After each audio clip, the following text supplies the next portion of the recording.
ummaddu waxa ugu muhiimsan waxa weeye qof Soomaaliyeed oo waddankaani waad ogtiin oo waxa weeye biday hubbigiisa iyo rajadiisa ay noqoto inuu musharax uu ka noqdo waxa weeye waa xaq uu leeyahay waddankaana dhigaya qawaaniintiisana dhigaysa waxa xaq anaga nool kugu leeyana waxa weeye inaynu codkeena siino hadduu codku naga go'o inaynu dhaqaalaheena siino campaign waxa ugu horeeya oo ku soconayo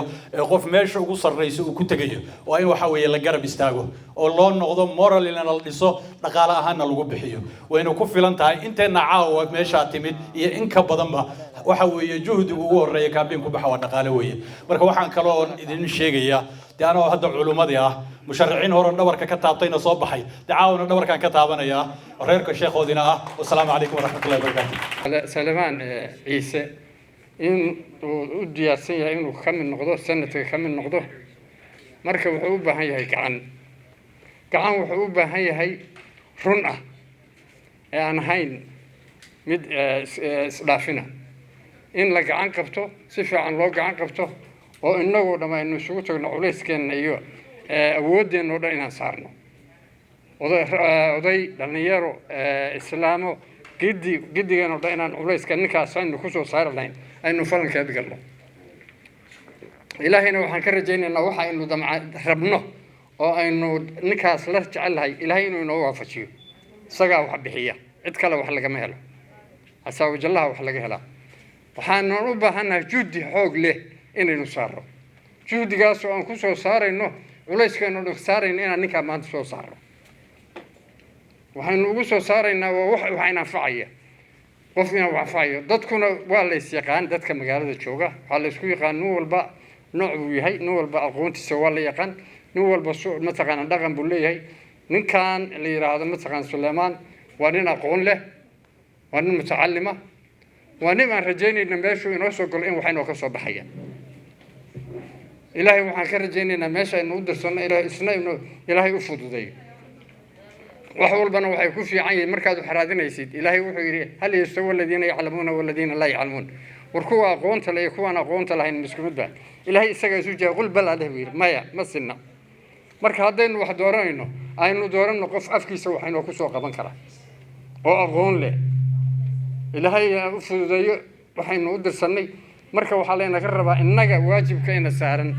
يعليس كأن سارن وحويه إنه نقعن سينه. بين هذا مغشان وحويه كو إناس فينانشال كنت عجرتان الله بمركان عود كيسسيسان هدين حتى مش الدجنة إنه غف كستوى إنه وحو كتري كراء كان بين كجيب غاتو عيد مش الدجنة هدوك أوجي هاي و كبوري إني عديان سيدو كلنا وكلكان بين جريال بابد الله جرى عدد كلا سو صاروا مركوا أنت ركبه أنت سوي إن شاء الله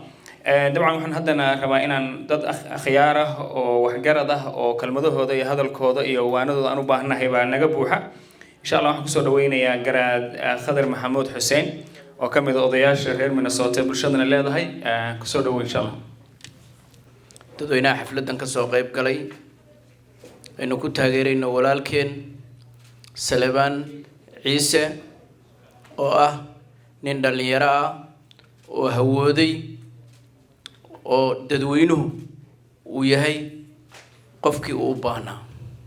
هذين نهاي تدوينها ريم من السودا حين أوبانا مر والبا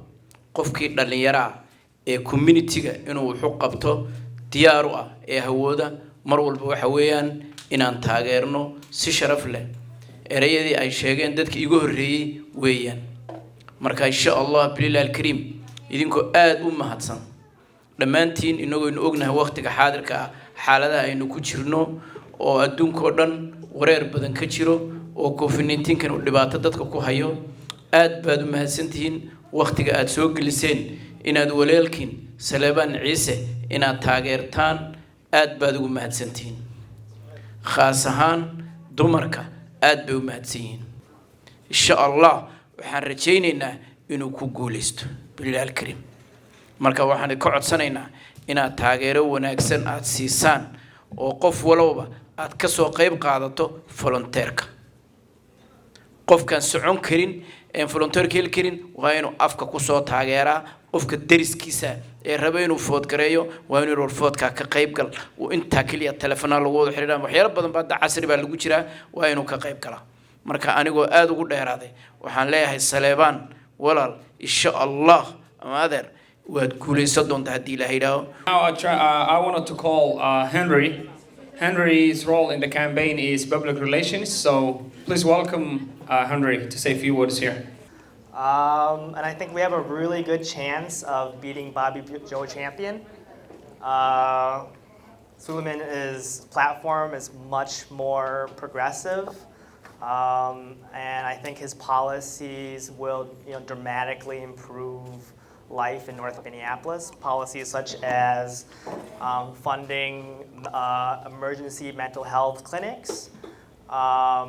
legalizing marijuana, which in effect will kind of improve the criminal justice system, and securing more stable housing. So I think these bold, progressive ideas will really help improve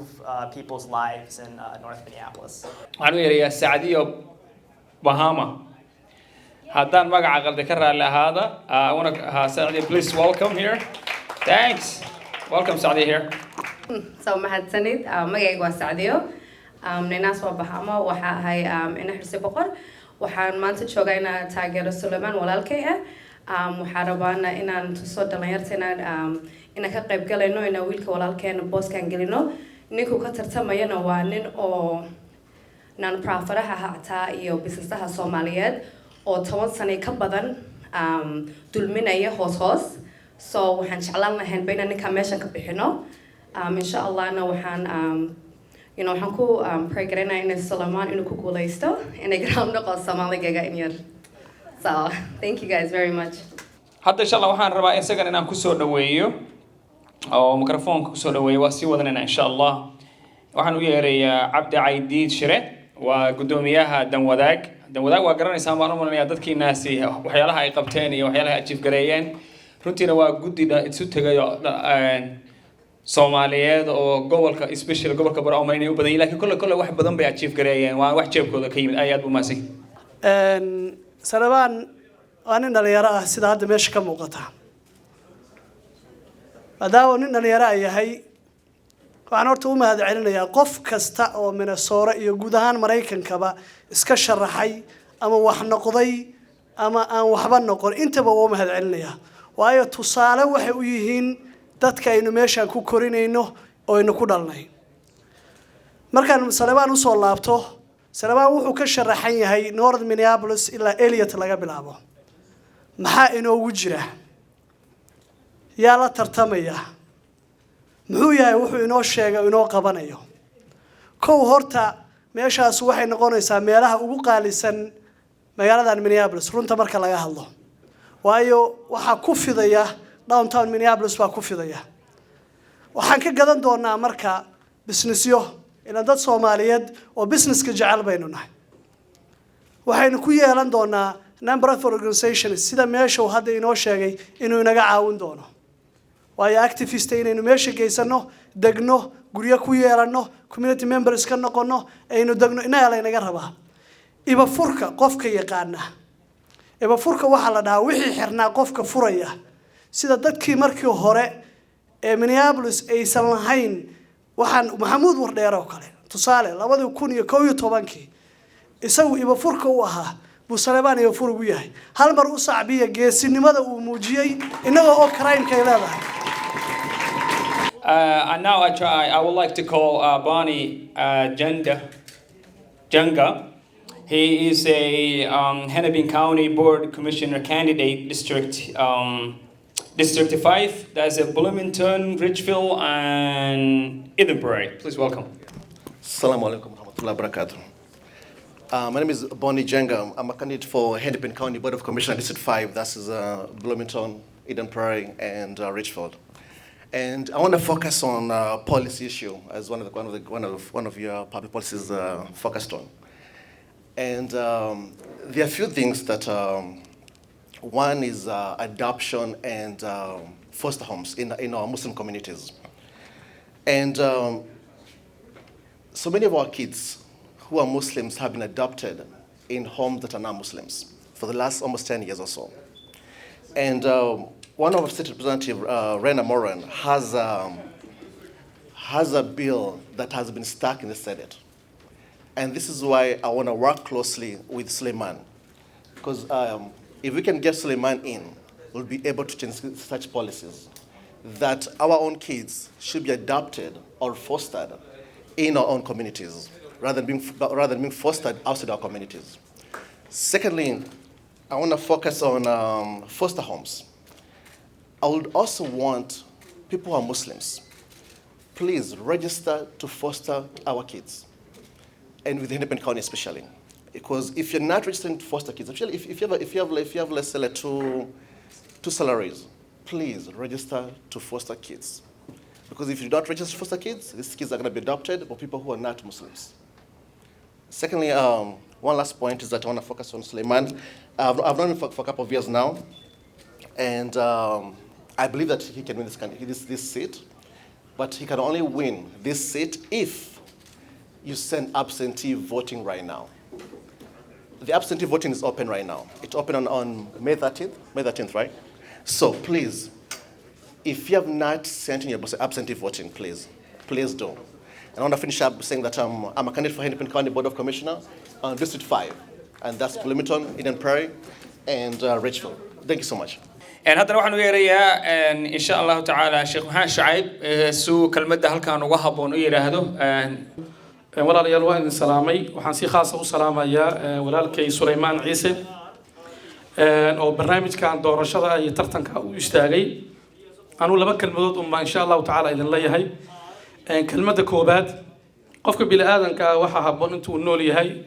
inuu ahaado qof mar walba dadka anfaca oo karaamo badan oo mubaarak ah الله سبحانه وتعالى وحو يري أسوأ كهلا يأفك النبي عيسى عليه السلام وجعلني مباركا أينما كنت يعني إله سبحانه وتعالى وحو يقول يقف بركيسا مال والبو أنجوه قف مركو حرمين بركيسا هي تدك حنوسا ولا شقيه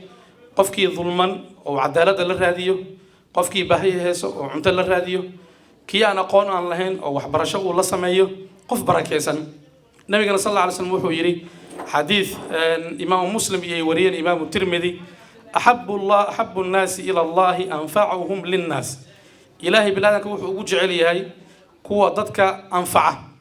وحن الله سبحانه وتعالى مرك كبر يا سليمان إنه كده إن ضدك أنفعه بلادك أنفعه كمنو تيجي سي سومالي سن أديجا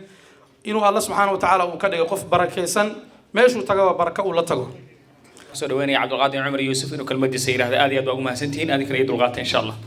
ninka la yiraahdo Sulaymaan run ahaantii waa nin istaahila wax ka qaban kara hero no ah on taageersanahay aniga waxaan ka mid ahay dadka degan 59 ilaa iyo hadda muddo 15 sano ayaan deganahay meeshaas run ahaantii North Minneapolis waxaa ka horeeyay nin kala ka horeeyay oo run ahaantii wax qabadkiisa uu iska yaraa ninka la yiraahdo hadda champion hadda yimi isagana hadda wuxuu joogaa almost 10 years run ahaantii 10 years uu joogay iyo wax qabadka uu qabtay isma laha wax uu qabtay haba yaraatee ma jirto sababtoo ah weli dhalinyaradii madowga ahaa kuwii Soomaaliga ahaa kuwii kale oo Asiaanka ahaa meesha waa la wada degan yahay run ahaantii kul waa dhiban yihiin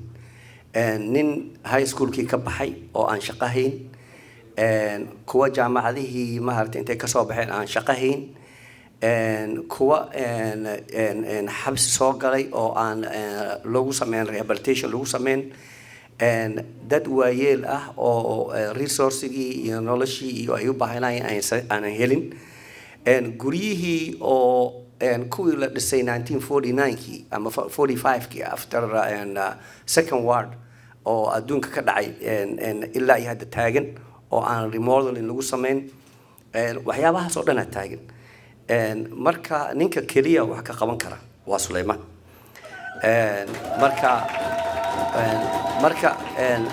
marka su'aasha ugu weyn oo meesha taagana waxay tahay annaga sidee Sulaymaan u caawin karnaa run ahaantii haddaad degan tahay haddaadan deganeynba labadaba 59 waad caawin kartaa marka sidee ku caawin karaa weeyaan run ahaantii waxaad ku caawin kartaa haddaad degan tahay waa inaad codkaaga siisaa kow ma degani oo siidaraan deganahay laakiin waxaan aqaanaa maxamed iyo caasho iyo cali iyo jan iyo monk oo degan meesha la yiraahdo north minneapolis ayagaa wacaysaa waxaad leedahay saaxiibkii Suleymaan Ciise waa inaad codka ii siisaa so codka increase loo sameeynaa hadda uu socdaa Suleymaan waa maxaa baraan u yeerayaa insha Allah dabcan aad iyo aad baa wada taqaanaan in hadda in la baro uma baahna laba message ayaan rabaa inaan Soomaalida halkan fadhida iyo kuwa iga dhageysan doona macnaha YouTube-ka ama TV-yada inaan u diro midda koowaad waxay tahay in haddii sida dadka inta badan ay sheegeen aan waxba ku caawin karin aan ku caawin kartid inaad guryaha la gargaraacdid hadda yarsanin midaasayto waa mid muhiim ah haddii tabarteeda aad leedahay inaad caawisid falyatafadal waa loo baahan yahay in la helo lacag lagu gado waraaqihii internetka Facebook advertisementiga lagu suubiyo nimankaan arkaysa naftigooda macnaha waxa howlo waaweyn ay qabtaan taas waa loo baahan yahay haddaadan awoodin show up door knock is the most important thing waxa jira oo kale aan rabo midda labaad aan rabo nigu badinay hadalka saan ballan qaaday midda labaad waxay tahay qolooyinka hadda xafiisyada public office-ka aan u dooranay oo meesha jooga iyo campaign managerada ha ka shaqeeyaan magaalada anayto ama magaalo ka baxsan min fadlan isku dhaafa Suleymaan iyo ninka uu ka soo horjeedo ha soo dhaxgelinina yaysan dhicin tii North East Minneapolis ka dhacday 2017kii haddaad codkaaga waa muhiim haddaa xaafadii degantay haddaad deganayn saaxiibada iyo ehelka iyo qaraabada iyo qof kasta oo aad meesha ku ogtahay inaad u sheegtid inuu u foodgareeyo Suleymaan saddex inaad adinkana inta meesha tagtaan aad si positive oo wanaagsan oo sharaf leh oo dimuqraadiyadda iyo systemka degani oo wanaagsani inaad uga campaign gareysaan oo dadku ugu sheegtaan message-ka wanaagsan iyo platform-ka Suleymaan wuxuu yahay inaad sheegtaan marka afraadna inaad donation iyo contribution bixisaan campaign-ku iskama shaqeeyo lacag la'aan shawta waa shaqo marka halkan website baa ku qoran saas ma website-ka halka ku qoranna waa u jeedaan isaforsenate.com marka halkaana inta gashaan caawa annaga iska bilaabayna insha Allah intaan caawa halkan ku jirto intaan website-ka gallo inaan wixii marka aan awoodno aan ugu shubno si campaign-ku u shaqeeyo oo function gareeyo adigana soo dhow walaal aad iyo aad waa mahadsan kalmadaada iyo way aragnimada nala wadaag kulligeena waa ognahay oo qof hadduu tartan ku jiro waxyaabo yar yar u baahan yahay waxa ugu horeeya codka waxa ku xiga dhaqaalaha waxa ku xiga waqtiga marka haddaad inteenaan hadda meesha corona iyadoo jira yimid waxaan u maleynayaa saddexdaba serious aan ka nahay qofkii codeyn karna waa codeynayaa qofkii aan codeyn karin dhaqaalo waa bixinayaa qofkii aan labada mid nahayna waqti badan buu hayaayo waxaan u maleynayaa tiimka la ordaayo ka mid noqonayaa marka qofba ninba hadda ka hor laga sheegay maxaad aaminsantahay buu yiri waxyaabo badan buu u tiriyay wuxuu yiri waxaas oo dhan mar dhageysanaaye book check-gaaga i tus iyo kalandarkaaga labadaas meesha ay aadeen baa waxaad aaminsantahay aadayaan marka qof walba wada book check-gaaga waxa laga ogaanayaa iyo kalandarkaaga waqtiga waxaad aaminsantahay haddaad rabtid inaad taageertid lacagtana la bax codkana bixi intaas ma aragtay buu aasaaska ololaha doorashada dhan ku xiran yahay إن شاء الله أبشر وحنا يا عمر ولالك إنك هذا نيرة حلو هرن وترتمي طبعا نتسأل أنك MSBC وكذا وتيما عمر يا سوق الله شقينا يا برني ساندرز إن شاء الله welcome please. السلام عليكم ورحمة الله وبركاته أبشر عمر بالي هذا رنتي عاو حنا ولالك عيسى سليمان إن أنت هاجر أو ترتمي سنتر رنتي قفكي أو حلك صوت ترتمو هنقطة ستري كونسل سنتر ستيت ريبريزنتيف وحسهل معها inay soo bandhigtid oo noloshaada dhan miiska saartid aad tiraahdo ummadayda iyo ehelkayga iyo community-gayga inay wax u qabtaan rabaa wallahi ragnimada tahay ilaahay ku guuleysiiyo haddana ummadda Soomaaliyeed markaan la hadlaayo muhiim waaye inaan taageerno dadka Soomaalida sheegto oo wanaag raba community-ga kor u qaado hadartaan isbuuca la soo dhaafay magaalada Columbus Ohio iyo Seattle baan joogay Columbus qof Soomaali oo ku jiro oo matalay dawladda xil yar ama xil dheer ma joogo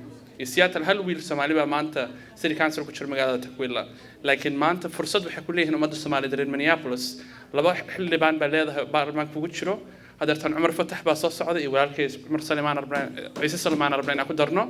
waxa loo baahan yahay hadda Soomaaliyeed nahay madax kale oo soo galowtida hormuud baan u nahay business haday noqoto siyaasadda haday noqoto waa qofka albaabka fura baan u nahay so insha Allah qofkii meesha joogo lacagta bixiya caawa anaa ugu bilaabayo website-ka Ciise senate.com aan intaa galo lacagta anaa ugu bilaabaya caawa laakiin waxaa loo baahan yahay qof walba meesha joogo inuu intiisa bixiyo ehelkiisa intay qaadi karaan inay ka qaadaan haddana guryaha inay la garaacdeen runtii maanta wiil Soomaaliyeed oo u tartamaya sanadka inaan haysano waa wax aad u weyn oo anaka noogu fiican community-ga noogu fiican haddana danaheena ka shaqeynaayo ma fahant so insha Allah hala taageero walaalkay ku guuleyso hadda waxaan u yeerayaa Maxamed Cabdirasaaq Maxamed Cabdirasaaq please welcome here soo dhawow si kelmadaada u tiraahdin dhammaan waan soo dhaweynayaa ka saabka qaadateen xalfada soo dhawaada insha Allah taala magacayga waa Maxamed Cabdirasaaq maxaan ahay campaign manager-ka Suleymaan Ciise marka maxaan dhihi lahaa Suleymaan intaan baran ka hor maxaa u manay qof oo la tartamayo Soomaalida kale marka asagana aan oo sheegay maxaa ku dhaniyo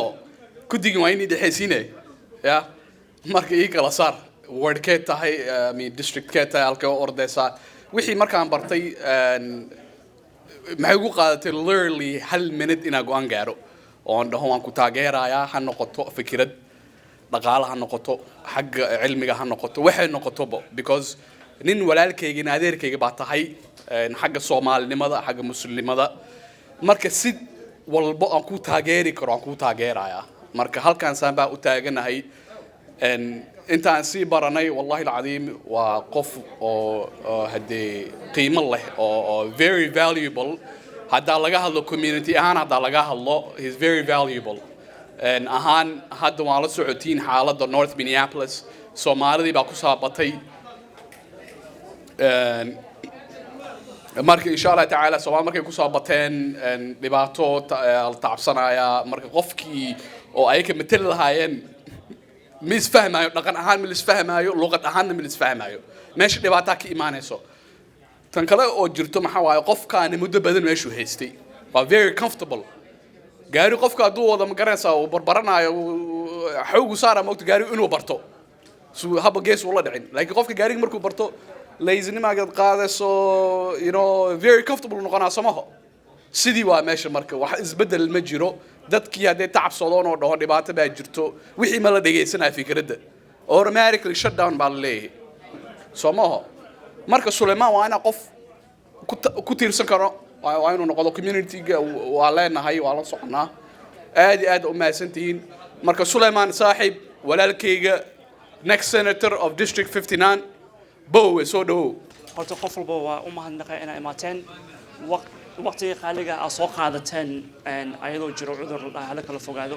oo hadda koorna hore loo arkin marka okay sidaa la socotaan waxaan ahay yar musharaxa oo qaybta degmada 59aad ee Minneapolis kana bilaabata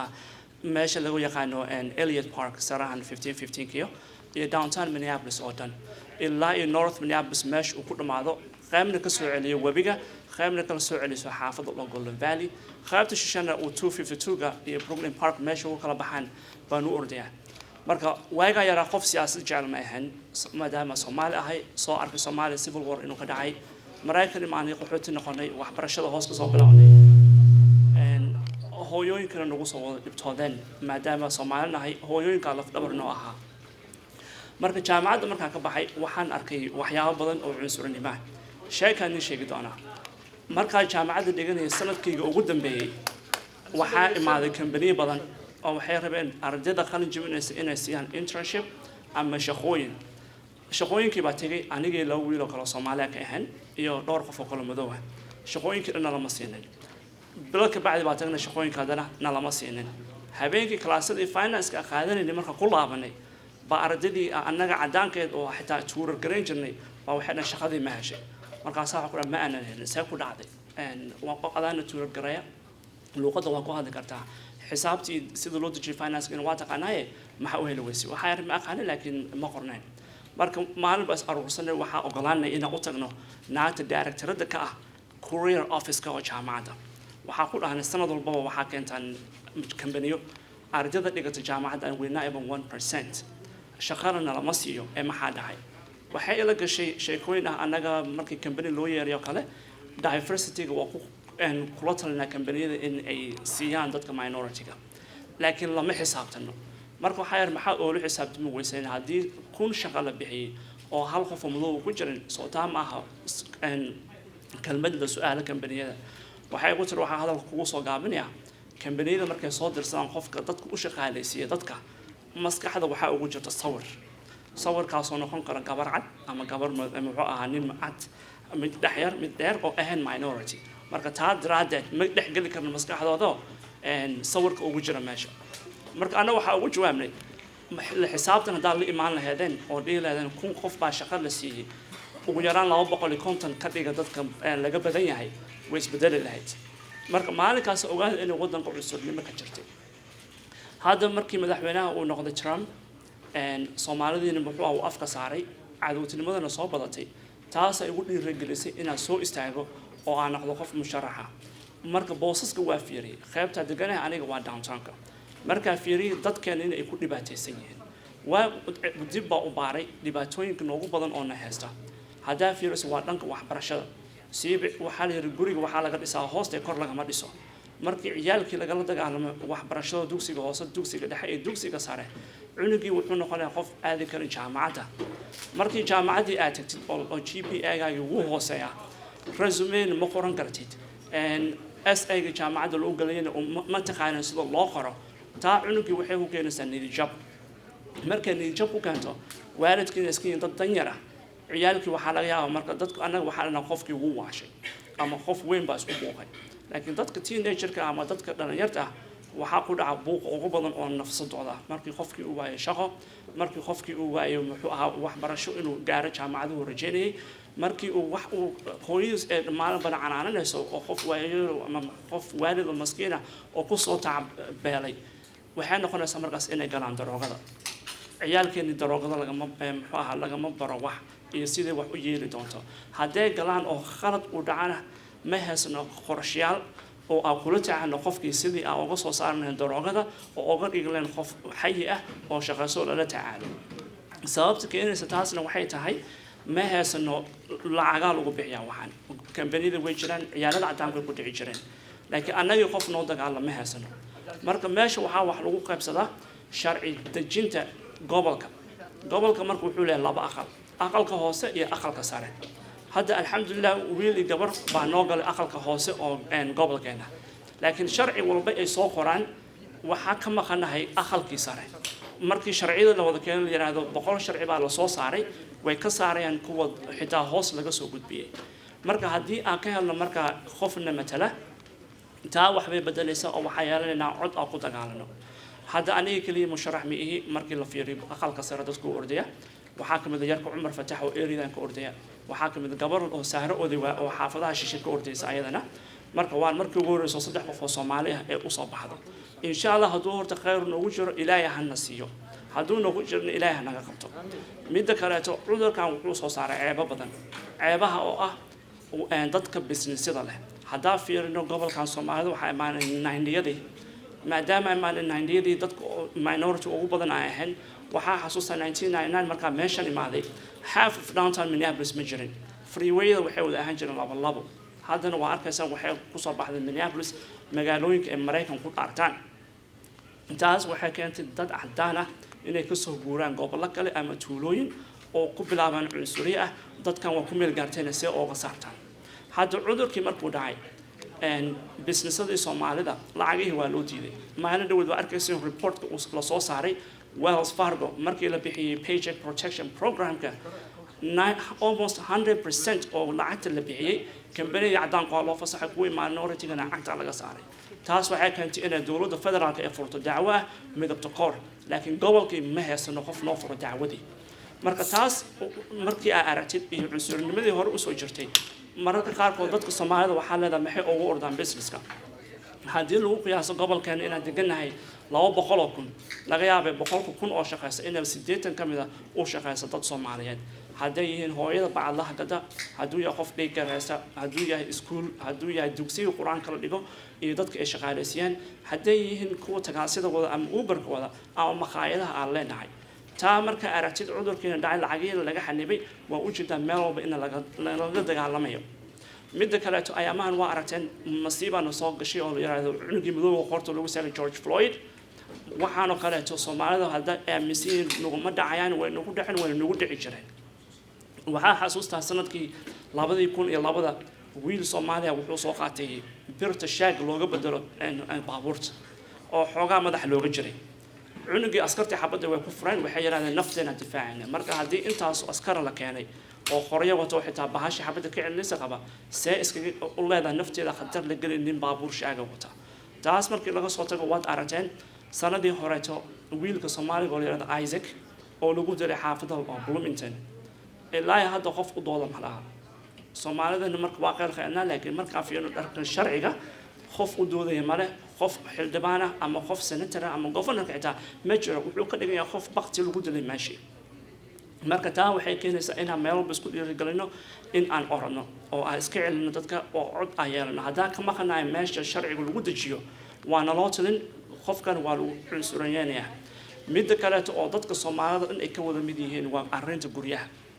guryaha markii gobolkan la soo degay maadaama ah baraf waxaa la siin jiray dadka wax loo section 8 section 8 wuxuu anfici jiray dadka Soomaalida ama Laatinada ama madowga maadaama aan ka duwanahay dadka cadaanka oo aadalno ilmo xoogaa ka badan kuwa cadaanka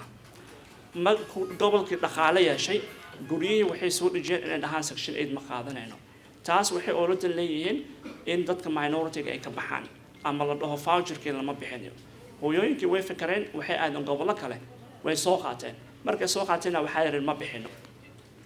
state-kiina sanad walba wuxuu bixiyaa lacag gaaraysa 400 milyan oo ay ku magacaabaan affordable housing yaa qaata company waaweyn oo la yaqaan magacyadooda waxay soo dhijeen sar walba oo la dhiso section 8 ma qaadanayno guryaheena waa studio ama 1 bedroom 2 bedroom 3 qol waa ka saarnay maadaama dadkeena u badan yihiin 3 qol dadkii ee lacagta la siinayay ma la jirto wax la xisaabtan hadda dawladda dafadhisay sanadii hore 300 milyan aan bixinay guryihiina muxuu ah wali waxa ka taagan dhibaato